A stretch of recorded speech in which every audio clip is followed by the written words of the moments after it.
Pregnant सास। जमाना कितना भी बदल जाए, इतना भी नहीं कि बहू घर आए और सास गर्भवती दिख जाए। देखो मीरा, माँ का पूरा ख्याल रखना है, उनसे अब काम नहीं होता है। क्यों, क्या हो गया है? तुम्हारी माँ तो हट्टी कट्टी दिख रही है, पूरी शादी में घोड़ी की तरह नाची है, अब क्यों काम नहीं होता उनसे? वो माँ प्रेग्नेंट है ना, बच्चा होने वाला है। मैं कभी भी भाई बन जाऊंगा इस साल के अंत तक। क्या बोल रहे हो? वो सर पर हाथ रखकर बैठ जाती है। यार, पहले क्यों नहीं बताया? कैसा मजाक है ये? झूठ बोल रहे हो ना? हाँ, झूठ बोल रहे हो ना? तभी ससुर की आवाज आती है। बहू, पानी गरम कर दे, तेरी सास को दवाई देनी है। समय पर दवाई ना दी तो परेशानी हो जाएगी। और हाँ, जरा काजू पीस कर दूध में मिलाकर ले आना। तेरी सास खुद से तो अपनी संभाल करेगी नहीं। हे भगवान, ये मैं क्या सुन रही हूँ? ये ससुर जी को क्या हो गया है? मैं क्या सोच कर आई थी? हाय रे, मैं तो किसी को मुंह भी नहीं दिखा पाऊंगी। अब ये रोना धोना बाद में करना, पहले गर्म पानी कर दो, माँ को दवाई देनी होगी। और हाँ, रात को माँ के पैरों में तेल लगा देना। बहू को गुस्सा आ जाता है, वो बड़बड़ करती किचन में जाती है जहाँ उसका ससुर खड़ा होता है। एक बड़ी जिम्मेदारी है हम सबके सर ऊपर। इस उम्र में माँ बनना खतरे से खाली नहीं होता। हाँ हाँ पता है, तो क्यों बन गई माँ? अरे खतरे से कम नहीं है तो क्या जरूरत थी लल्ला पैदा करने की?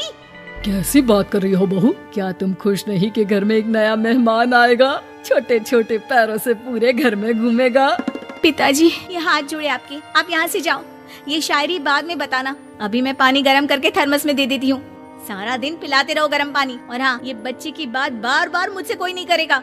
बहू का पारा अब चढ़ा ही रहता था। वो काम तो सारा करती, लेकिन किलस किलस कर। मीरा सारे काम से फुर्सत पाकर बैठी होती है कि माँ का फोन आ जाता है। बेटा, बहुत बड़ी जिम्मेदारी है तेरे सर पर, अच्छे से निभाना। ससुराल में हर किसी को खुश रखना वैसे तो मुश्किल है, लेकिन भगवान ही हिम्मत देता है बहू को हर कुछ सहकर सबको खुश रखने की। क्या बड़बड़ किए जा रही हो माँ? जानती भी हो कि यहाँ क्या चल रहा है? मेरी सास, अरे तेरी सास तो देवी है देवी। कितने खुश हो रहे थे सारे तेरी सूरत देख देख कर। पता नहीं जैसे बहू नहीं कोई मन मांगी मुराद मिल गई हो उन लोगों को। अरे बात तो पूरी सुनो। मन मांगी बुरा तो पूरी हुई है।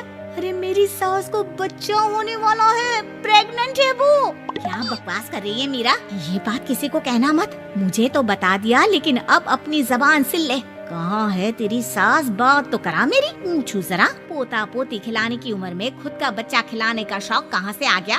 और आया भी तो बताना तो चाहिए था। अब क्या नाक कटाने के लिए हम लोगों से रिश्ता जोड़ा है? रुक, तेरे पापा से बात करती हूँ। मीरा फोन रखकर लेट जाती है। वो एक सपना देखती है कि उसकी गोद में एक बच्चा खेल रहा है।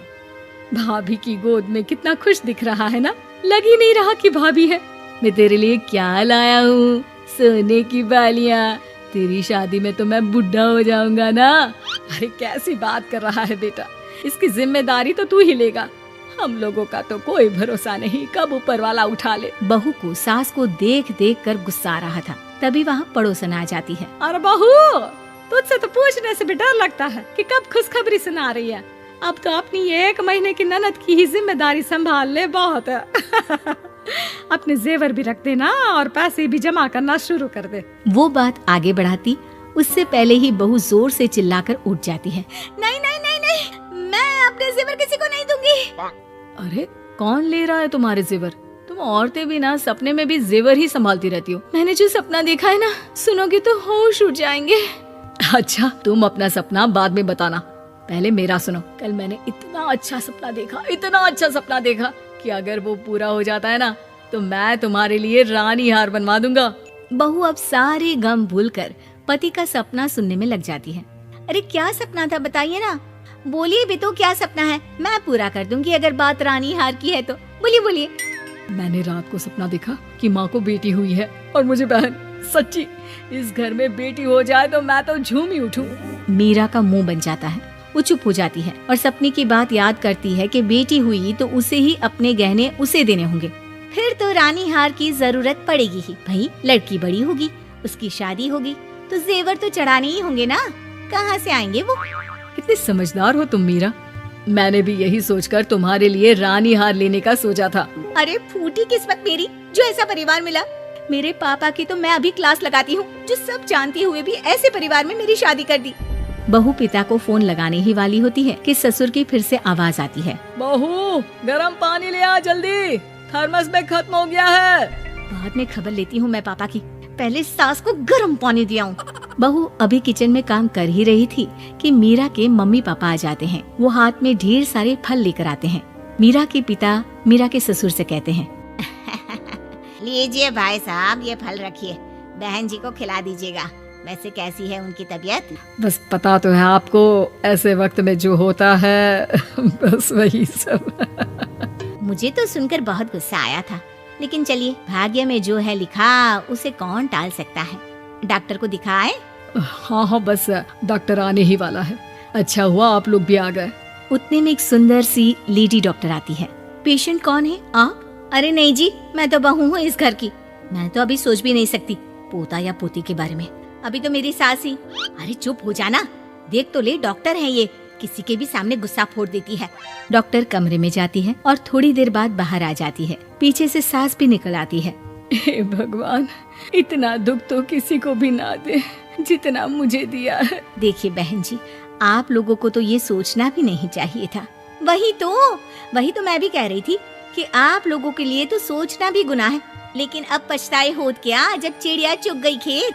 डॉक्टर वहाँ से चली जाती है। मैं माँ नहीं बन सकती, मैं प्रेग्नेंट भी नहीं हूँ। ये कैसे? तुम तो बोल रही थी कि अरे वो गैस का दर्द था और पेट भी गैस से फूल रहा था। डॉक्टर ने चूर्ण दे दिया है, गर्म पानी से फाँकना है। हाँ? मैं अभी लाती हूँ गर्म पानी। अरे मैं तो गीजर ही लगा देती हूँ। हाय रे, खुशी के मारे पागल ना हो जाओ।